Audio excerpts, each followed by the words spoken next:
Morning, afternoon, evening. Okay, so we move on.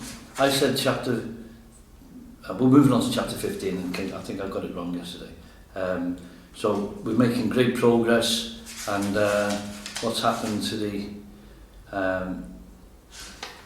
Hobbit and the dwarves, we'll see. Okay, chapter 15, the gathering of the clouds. Now we will return to Bilbo and the dwarves. All night one of them had watched, but when morning came, they had not heard or seen any sign of danger. But ever more thickly the birds were gathering. Their companies came flying from the south, and the crows that still lived about the mountain were wheeling and crying unceasingly above. Something strange is happening, said Thorin. The time is gone for the autumn wanderings, and these are birds that dwell always in the land. There are starlings and flocks of finches, and far off there are many carrion birds, as if a battle were afoot. Suddenly Bilbo pointed. There's that old thrush again, he cried. He seems to have escaped when Smaug smashed the mountainside, but I don't suppose the snails have. Sure enough, the old thrush was there, and as Bilbo pointed, he flew towards them and perched on a stone nearby. Then he fluttered his wings and sang. Then he cocked his head on one side as if to listen. And again he sang, and again he listened. I believe he is trying to tell us something, said Balin, but I cannot follow the speech of such birds. It is very quick and difficult. Can you make it out, Baggins? Not very well, said Bilbo. As a matter of fact, he could make nothing of it at all. But the old fellow seems very excited. I only wish he was a raven, said Balin. I thought you did not like them. You seemed very shy of them when we came this way before. Those were crows, and nasty, suspicious-looking creatures at that, and rude as well. You must have heard the ugly names they were calling after us. But the ravens are different. There used to be great friendship between them and the people of Thor, and they often brought us secret news, and were rewarded with such bright things as they coveted to hide in their dwellings. They live many a year, and their memories are long, and they hand on their wisdom to their children. I knew many among the ravens of the rocks when I was a dwarf lad. This very height was once named Raven Hill, because there was a wise and famous pair, old Kark and his wife, that lived here above the guard chamber. But I don't suppose that any of the ancient breed linger here now. No sooner had he finished speaking than the old thrush gave a loud call, and immediately flew away. We may not understand them, but that old bird understands us, I am sure, said Balin. Keep watch now and see what happens.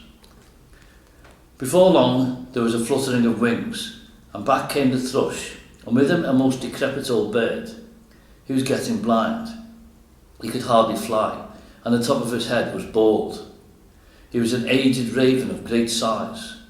He alighted stiffly on the ground before them, slowly flapped his wings, and bobbed towards Thorin. O Thorin, son of Thrain, and Balin, son of Fundin, he croaked. And Bilbo could understand what he said, for he used ordinary language and not bird speech. I am Roach, son of Kark. Kark is dead, but he was well known to you once. It is 100 years and 350 since I came out of the egg, but I do not forget what my father told me. Now I am the chief of the great ravens of the mountain. We are few, but we remember still the king that was of old. Most of my people are abroad, for there are great tidings in the south. Some are tidings of joy to you, and some of you will not think so good. Behold, the birds are gathering back again to the mountain and to dale from south and east and west, for word has gone out that Smaug is dead. Dead? Dead? Shouted the dwarfs. Dead? Then we have been in needless fear, and the treasure is ours. They all sprang up and began to caper about for joy. Yes, dead, said Roach. The thrush, may his feathers never fall, saw him die, and we may trust his words. He saw him fall in battle with the men of Esgaroth, the third night back from now, at the rising of the moon. It was some time before Thorin could bring the dwarves to be silent and listen to the raven's news. At length, when he told all the tale of the battle, he went on. So much for joy, Thorin Oakenshield. You may go back to your halls in safety. All the treasure is yours for the moment. But many are gathering hither beside the birds. The news of the death of the Guardian has already gone far and wide, and the legend of the wealth of Thor has not lost in the telling during many years. Many are eager for a share of the spoil. Already a host of the elves is on the way, and carrion birds are with them, hoping for battle and slaughter. By the lake men murmur that their sorrows are due to the dwarfs, for they are homeless and many have died, and Smaug has destroyed their town. They too think to find amends from your treasure, whether you are alive or dead. Your own wisdom must decide your course, but 13 is a small remnant of the great folk of Durin that once dwelt here, and now are scattered far. If you will listen to my counsel, you will not trust the master of the lake men, but rather him that shot the dragon with his bow. Bard is he, of the race of Dale, of the line of Girion. He is a grim man, but true. We would seek peace once more among dwarves and men, and elves, after the long desolation, but it may cost you dear in gold. I have spoken. Then Thorin burst forth in anger. Our thanks, Roach, Kark's son. You and your people shall not be forgotten, but none of our gold shall thieves take or divide and carry off while we are alive. If you would earn our thanks still more, bring us news of any that draw near. Also, I would beg of you, if any of you are still young and strong of wing, that you would send messengers to our kin in the mountains of the north, both west from here and east, and tell them of our plight. But go specially to my cousin, Dane, in the Iron Hills, for he has many people well armed and dwells nearest to this place. Bid him hasten. I will not say if this counsel be good or bad, croaked Roach, but I will do what can be done. Then off he slowly flew. Back now to the mountain, cried Thorin. We have little time to lose. And little food to use, cried Bilbo, always practical on such points. In any case, he felt that the adventure was probably speaking over with the death of the dragon, in which he was much mistaken, and he would have given most of his share of the profit for the peaceful winding up of these affairs. Back to the mountain, cried the dwarves, as if they had not heard him, so back he had to go with them. As you have heard some of the events already, you will see that the dwarves still had some days before them. They explored the caverns once more, and found, as they expected, that only the front gate remained open. All the other gates, except of course the small secret door, had long ago been broken and blocked by Smaug, and no sign of them remained. So now they began to labour hard in fortifying the main entrance, and in making a new path that led from it. Tools were to be found in plenty that the miners and quarriers and builders of old had used, and at such work the dwarves were still very skilled. As they worked, the ravens brought them constant tidings. In this way they learned that the Elven King had turned aside to the lake, and they still had a breathing space. Better still, they heard that 3 of their ponies had escaped and were wandering wild far down the banks of the running river, not far from where the rest of their stores had been left. So while the others went on with their work, Philly and Killy were sent, guided by a raven, to find the ponies and bring back all they could. They were 4 days gone, and by that time they knew that the joined armies of the lake men and the elves were hurrying toward the mountain. But now their hopes were higher, for they had food for some weeks with care, chiefly cram, of course, and they were very tired of it, but cram is much better than nothing, and already the gate was blocked with a wall of squared stones laid dry, but very thick and high across the opening. There were holes in the wall through which they could see or shoot, but no entrance. They climbed in or out with ladders and hauled stuff up with ropes. For the issuing of the stream they had contrived a small, low arch under the new wall, but near the entrance they had so altered the narrow bed that a wide pool stretched from the mountain wall to the head of the fall, over which the stream went towards Dale. Approach to the gate was now only possible, without swimming, along a narrow ledge of the cliff to the right as one looked outwards from the wall. The ponies they had brought only to the head of the steps above the old bridge, and in unloading them there had bidden them return to their masters and sent them back riderless to the south. There came a night when suddenly there were many lights of fires and torches away south in Dale before them. They have come, called Balin, and their camp is very great. They must have come into the valley under the cover of dusk, along both banks of the river. That night the dwarves slept little. The morning was still pale when they saw a company approaching. From behind their wall they watched them come up to the valley's head and climb slowly up. Before long they could see that both men of the lake, armed as if for war, and elvish bowmen were among them. At length the foremost of these climbed the tumbled rocks and appeared at the top of the falls. And very great was their surprise to see the pool before them and the gate blocked with a wall of new-hewn stone.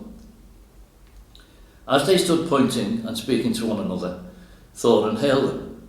"Who are you," he called in a very loud voice, "that come as if in war to the gates of Thorin, son of Thrain, king under the mountain? And what do you desire?" But they answered nothing. Some turned swiftly back, and the others, after gazing for a while at the gate and its defences, soon followed them. That day the camp was moved to the east of the river, right between the arms of the mountain. The rocks echoed then with voices and with song, and they had not done as they had not done for many a day. There was the sound too of elven harps and of sweet music, and as it echoed up towards them, it seemed that the chill of the air was warmed, and they caught faintly the fragrance of woodland flowers blossoming in spring.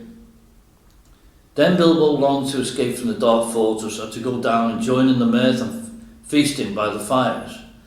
Some of the younger dwarfs were moved in their hearts too, and they muttered that they wished things had fallen out otherwise, and that they might welcome such folk as friends. But Thorin scowled. Then the dwarfs themselves brought forth harps and instruments, regained from the hoard, and made music to soften his mood. But their song was not as Elvish song, and as much like the song they had sung long before in Bilbo's little hobbit home. Under the mountain dark and tall, the king has come unto his hall. His foe is dead, the worm of dread, and ever so his foes shall fall. The sword is sharp, the spear is long, the arrow swift, the gate is strong. The heart is bold that looks on gold, the dwarfs no more shall suffer wrong. The dwarfs of yore made mighty spells, while hammers fell like ringing bells. In places deep, where dark things sleep, in hollow walls beneath the fells.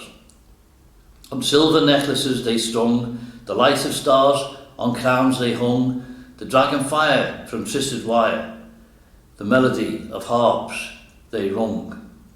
The mountain throne once more is freed, O wandering folk, the summons heed. Come haste across the waste, the king of friend and kin has need. Now call we over mountains cold, come back unto the caverns old. Here at the gates the king awaits, his hands are rich with gems and gold. The king is come unto his hall, under the mountain dark and tall. The worm of dread is slain and dead, and ever so our foes shall fall. This song appeared to please Thorin, and he smiled again and grew merry, and he began reckoning the distance of the Iron Hills and how long it would be before Dane could reach the lonely mountain, if he had set out as soon as the message reached him.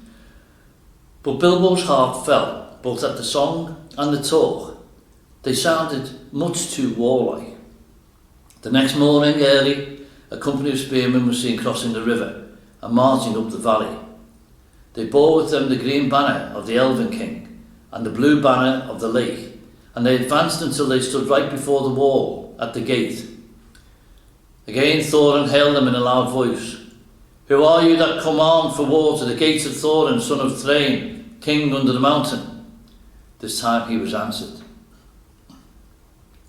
A tall man stood forward, dark of hair and grim of face, and he cried, "Hail Thorin! Why do you fence yourself like a robber in his hold? We are not yet foes, and we rejoice that you are alive beyond our hope. We came expecting to find none living here, yet now that we are met, there is a matter for the parley and the council. Who are you, and of what would you parley?" "I am Bard, and by my hand was the dragon slain, and your treasure delivered. Is that not a matter that concerns you? Moreover, I am by right descent the heir of Girion of Dale, and in your hoard is mingled much of the wealth of his halls and towns, which of old Smaug stole. Is not that a matter of which we may speak?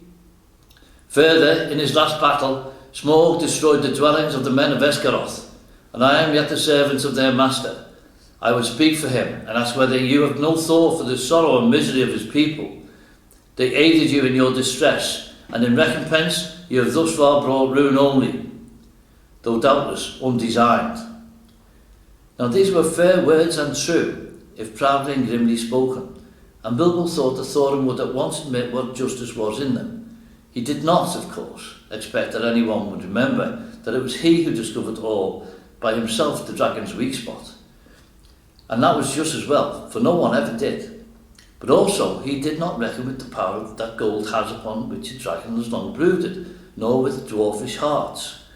Long hours in the past days Thorin had spent in the treasury, and the lust of it was heavy on him. Though he had hunted chiefly for the Arkenstone, yet he had an eye for many another wonderful thing that was lying there, about which were wound all memories of the labours and the sorrows of his race. You put your worst cause last and in the chief place, Thorin answered. To the treasure of my people. No man has a claim, because Smaug, who stole it from us, also robbed him of life or home. The treasure was not his, that his evil deeds should be amended with a share of it. The price of the goods and the assistance that we received of the late men, we will fairly pay in due time. But nothing will we give, not even a loaf's worth, under threat of force. While an armed host lies before our doors, we look on you as foes and thieves. It is in my mind to ask what share of their inheritance you would have paid to our kindred, had you found the hoard unguarded and us slain. A just question, replied Bard, but you are not dead, and we are not robbers. Moreover, the wealthy may have pity beyond right on the needy that befriended them when they were in want, and still my other claims remain unanswered. I will not parley, as I have said, with armed men at my gate, nor at all with the people of the Elven King, whom I remember with small kindness. In this debate they have no place. Begone now, ere our arrows fly, and if you would speak with me again, first dismiss the elvish host to the woods where it belongs, and then return, laying down your arms before you approach the threshold. The Elven King is my friend, and he has succoured the people of the lake in their need, though they had no claim but friendship on him, answered Bard. We will give you time to repent your words. Gather your wisdom ere we return. Then he departed and went back to the camp. Ere many hours were passed, the banner bearers returned, and trumpeters stood forth and blew a blast.